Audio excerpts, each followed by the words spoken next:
Ulundu Kozhkattai or Urad Dal stuffing Kozhkattai Modak is another offering that we prepare. So it's a sweet Modak, a savory Modak which is Urad Dal Modak, and a Amni Kozhkattai which is the baby Modak in terms of marbles. So this is the recipe I'm going to show you today. It's fairly simple. Just getting the dough right is the key. The stuffing is very easy. The maximum time you're going to spend is in the steaming and in the cooling off. The preparation time for this took me about 25 minutes. Take half a cup of urad dal. I'm taking the skinless split urad dal. I'm going to wash it twice till the water runs clear and soak it with about 2 cups of water. Soak the urad dal for about 2 hours. I have drained the urad dal from the water, and this is just urad dal added to my mixie jar.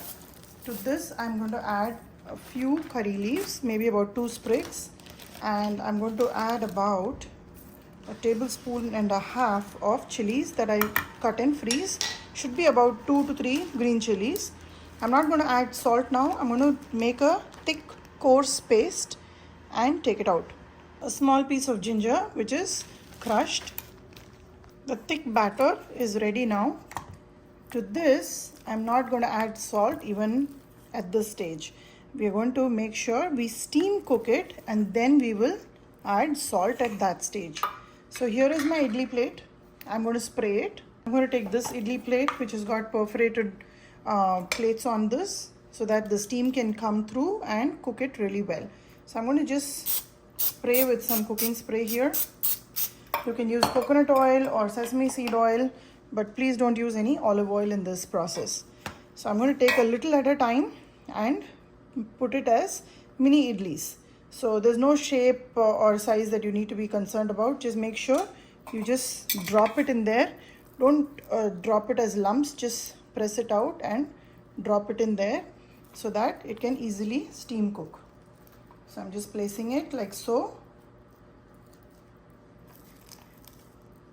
And on the side, on my gas stove, I have a steamer that's turned on, and I'm just waiting for the nice strong steam to develop in that. Let's go ahead and steam the urad dal batter. I barely added any water to it, so make sure you avoid adding any water when you grind this paste, and just keep loose lumps of this batter, and we're going to steam it for 10 minutes on the clock. For tadka, I'm going to use mustard seeds and hing, and that's all we require. We have already flavored with spice in the batter, and to season it, we'll add salt. Besides these, I'm going to use about 1/4 cup of coconut, which is fresh and grated. The timer is done. I'm going to turn off the gas, and the urad dal batter is fully steamed. The way to check it is you can do the toothpick test. You can poke and take it out, and if it comes out clean, it's done. Or if you touch water and touch the batter, it will not stick to your hand. Again, that's another way to know that it's done. If you are in a doubt, steam it for 15 minutes. I know for sure 10 minutes is good to go. So I'm going to keep it and allow this to cool down. I'm going to take it out from here and allow this to cool down completely.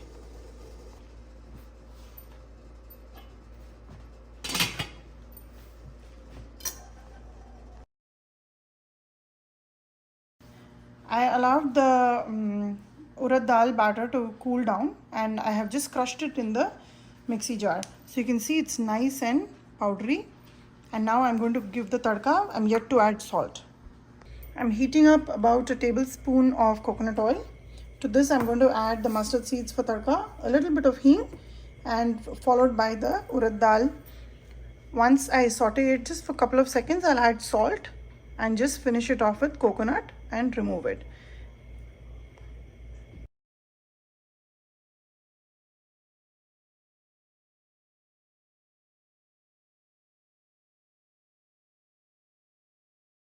While the urad dal batter is steaming, I'm going to show you another way of making the modak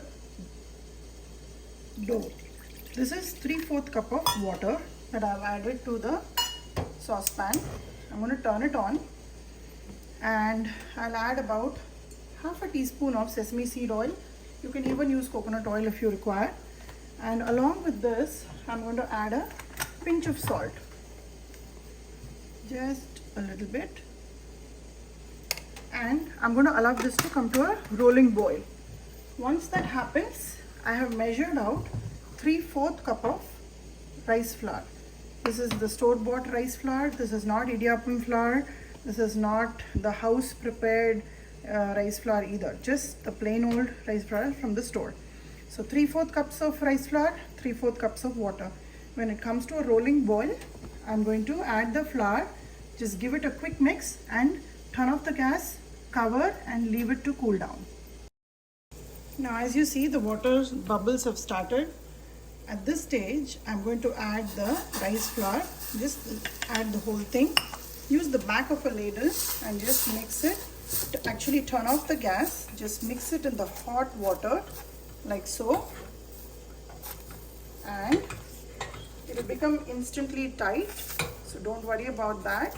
Just mix it like this. Couple of mixes. Clean up the edges and we can cover to let it cool down. I'm going to take out the excess batter from the back of the ladle, and just the heat in this vessel is enough to cook the batter. So cover it and leave it to cool down.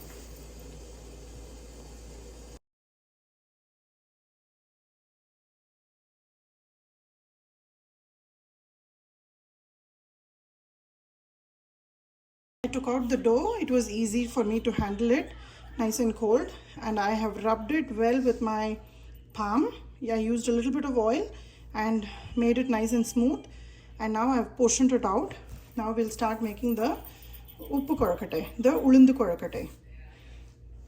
Take a little bit of oil on the side. Make sure you oil your fingertips, because this completely is going to be made with your fingertips. So just keep pressing it around. Press the center out so that you can make a nice little cup. This kozhkattai is easy to make. You don't have to bring the edges to one and make some pleats. It's not as complicated as the other one. Although kozhkattai is all pretty easy to make once you get a hang of the dough. Take a little portion of the urad dal filling that we have made. Put it in the center, and it's like a dumpling. You just start pinching the sides and make it into a half circle. You just pinch the sides and it's like a dumpling. It's like a momo, just like so. There you go. I'm just going to make one more and show you.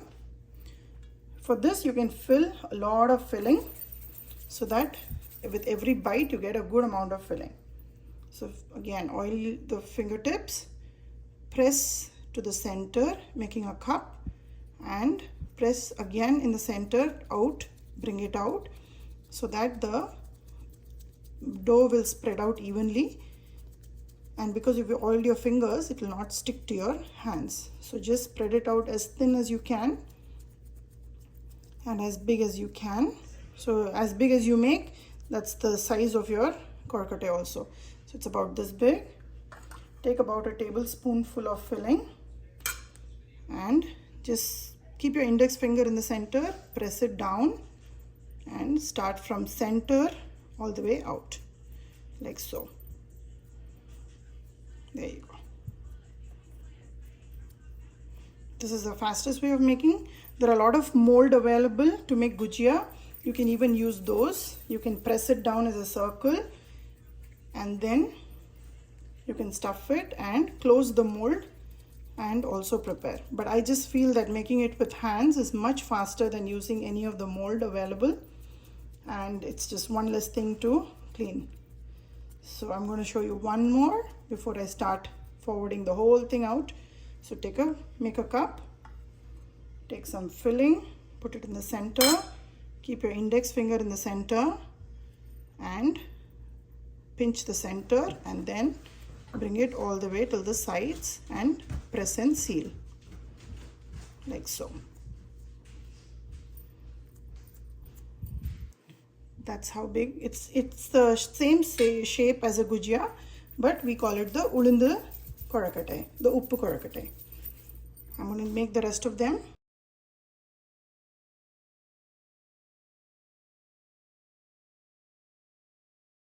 Timer is up. Let's see. There you go. The outer layer has cooked to a point where you can take a mild hint of the stuffing that we have done. I'm going to take it out and it's ready to serve. Ulundu korakattai is ready to serve. You can see how nicely it is cooked. It's become nice and transparent, and you can see the hint of the filling that we have given inside. This is just perfect. These are beginner recipes to making the perfect dough and the filling. The fillings will be constant. I never change the recipe for the filling, but the dough recipe I keep changing. So far I've shown you 2 ways to making the dough. Now the third variety will be the most traditional one. But give this recipe a try, and if you've never made korakattai, give this year the first try during this Ganpati. Let me know how this turned out for you.